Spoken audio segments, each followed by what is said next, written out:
Perkenalkan, nama saya Mario Simanjuntak dengan NIM 2892170019. Di sini saya akan menjelaskan tentang strategi bisnis digital. Definisi strategi bisnis digital, di mana di sini kita harus menentukan visi, tujuan, peluang, dan inisiatif sebuah organisasi baik bisnis maupun nirlaba untuk memaksimalkan manfaat dari prospek dunia digital. Perubahan strategi dari strategi offline menjadi strategi online atau lebih luas lagi adalah digital sangat dipengaruhi perubahan fokus pada perusahaan atau organisasi itu sendiri.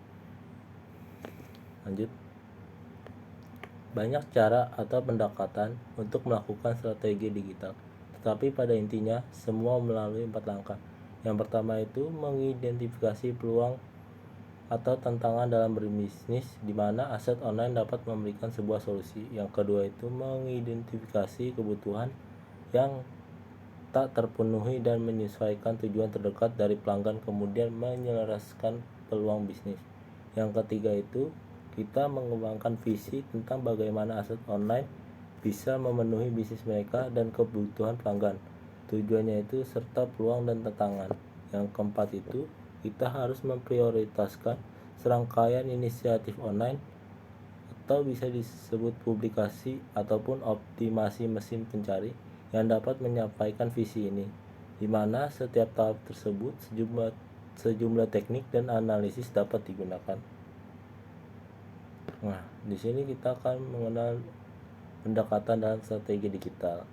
Kita bisa melakukannya dimulai dari sustainable, di mana kita melakukan strategi digital marketing tentang trial dan error. Meskipun rencana yang dibuat sudah dengan matang, pasti ada satu saja hal yang lain terkesan kurang. Oleh karena itu, sebuah company harus fleksibel dengan yang pertama itu kita harus mengubah pola SEO-nya, yang kedua tren yang akan datang, ketiga konten kalender dan timeline hanya satu atau dua channel sosial media yang memberikan performa terbaik KPI mana yang harus difokuskan. Yang kedua itu kita harus mengenali customer kita secara mendalam, di mana ini kita bisa menggunakan konten untuk menghasilkan leads. Ada banyak cara untuk menghasilkan leads, tetapi satu metode yang dicoba dan diuji adalah dengan menyediakan konten tertulis yang valuable dan mendistribusikannya dengan cepat dan tepat. Gunakan blog dan artikel dengan memberikan penawaran tertentu melalui landing page. Dengan begitu, ini dapat meningkatkan potensi konversi. Nah, di sini kita akan mengenal dengan langkah-langkah dalam strategi digital. Yang pertama itu kita harus menentukan target pasar dan pilihan produk, di mana pertama kali itu kita harus melakukan pemilihan target pasar atau siapa yang akan menjadi konsumen kita terlebih dahulu. Setelah kita dapat dan kita mengenali target pasar yang tepat, baru kita pelajari produk apa yang akan bisa menjadi solusi untuk mereka. Yang kedua itu kita memilih produk yang menjadi solusi terbaik, di mana dalam belajar digital marketing untuk pemula kita harus memilih produk yang ingin ditawarkan. Kamu perlu memikirkan apa produk kamu adalah yang terbaik dan menjadi solusi. Jadi pastikan bahwa produk yang kita kenalkan ke customer bisa menjawab permasalahan pada semua konsumen. Yang ketiga itu kita harus membangun website di mana kita menemukan produk dan target pasar yang tepat.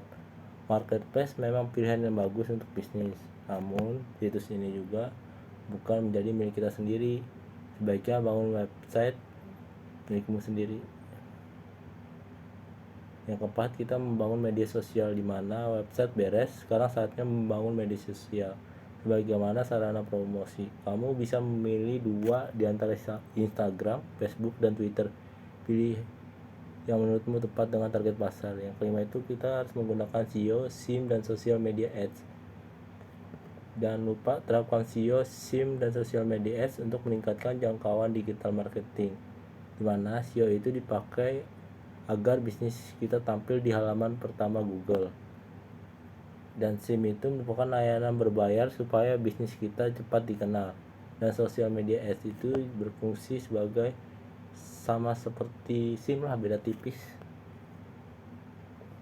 Nah, di sini kita akan mempelajari tentang inovasi strategi bisnis digital, di mana strategi inovasi merupakan sebuah bentuk dari perkembangan strategi untuk kategori jasa, model bisnis baru, atau produk yang akan merubah pasar dan memberi nilai baru bagi pengguna, di mana hasil dari ini akan sangat bernilai bagi organisasi karena akan memaksimalkan manfaat potensial. Pengertian strategi inovasi lainnya adalah sebagai hal yang dapat mendeskripsikan masa depan perusahaan. Nah, tujuan dari strategi inovasi itu yang pertama itu meningkatkan kualitas, di mana kualitas produk itu merupakan segala-galanya. Oleh karena ini sangat terpengaruh dengan pelanggan Anda langsung, maka Anda harus benar-benar memperhatikan kualitas produk pada perusahaan Anda sendiri. Seiring dengan waktu yang berjalan, barang yang diproduksi akan semakin ketinggalan zaman. Karena itu kita tidak bisa memenuhi apa yang dibutuhkan pelanggan saat ini, baik inovasi melalui tambahan fitur atau menambahkan kemampuan baru. Ini akan meningkatkan keunggulan dibanding produk sebelumnya. Yang kedua itu kita harus memenuhi kebutuhan dan keinginan pelanggan, di mana selain meningkatkan kualitas, tujuan dari strategi inovasi itu dilakukan supaya untuk memenuhi kebutuhan atau keinginan dari pelanggan. Pelanggan akan menuntut pelaku usaha untuk memperbaiki produk atau layanan yang ditawarkan oleh perusahaan guna memenuhi kebutuhan pelanggan. Ya, hal yang perlu diperhatikan nih kita dalam membuat bisnis online atau strategi bisnis online. Yang pertama itu kita harus memastikan bahwa target sudah didapatkan. Dengan demikian terdapat angka yang bisa digunakan untuk mengukur hasil akhirnya. Yang kedua itu kita menentukan kerangka waktu pelaksanaan strategi pemasaran online, atau bisa disebut juga dengan kegiatan pemasarannya, dan aktivitas apa saja yang perlu dilakukan untuk memberikan dorongan positif pada pelaksanaannya. Yang ketiga itu kita mengidentifikasi waktu yang tepat dalam pelaksanaan kegiatan yang telah ditentukan. Contohnya, ketika tanggal tua, harusnya Anda tidak mengadakan promo hard selling untuk konversi penjualan. Ya, di sini kita harus memahami konsumen. Hal yang perlu diperhatikan lainnya itu sangat penting itu konsumen, karena ia merupakan faktor penting dalam keberhasilan bisnis online kita, dimana konsumen harus kita pahami dengan sebaik mungkin, mulai dari segmentasi, daya beli, latar belakangnya. Dengan begitu kita akan mengerti dan memahami cara seperti apa yang efektif guna menyampaikan pesan dari sebuah promosi.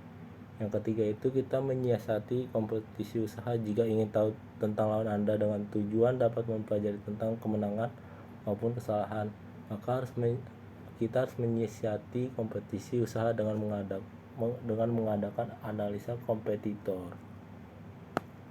Yang keempat itu kita harus memilih media yang dijadikan sebagai lapak promosi dalam menjalankan strategi pemasaran kita secara online. Harus tidak sama dengan strategi pemasaran offline, karena lapak yang digunakan pun berbeda. Ada banyak media yang bisa Anda gunakan sebagai promosi. Nah, kesimpulan dari presentasi itu yang saya sampaikan, di mana dalam perkembangan sebuah bisnis selalu mengaitkan sosial media sebagai salah satu alat yang paling efektif untuk berpromosi. Bayangkan saja bisnis yang kita jalankan tanpa adanya dukungan dari media sosial. Pastinya marketing atau pemasaran yang tidak berjalan dengan efektif dan sempurna, serta digital marketing untuk bisa bertahan di masa sulit ini. Sekian dari saya, terima kasih.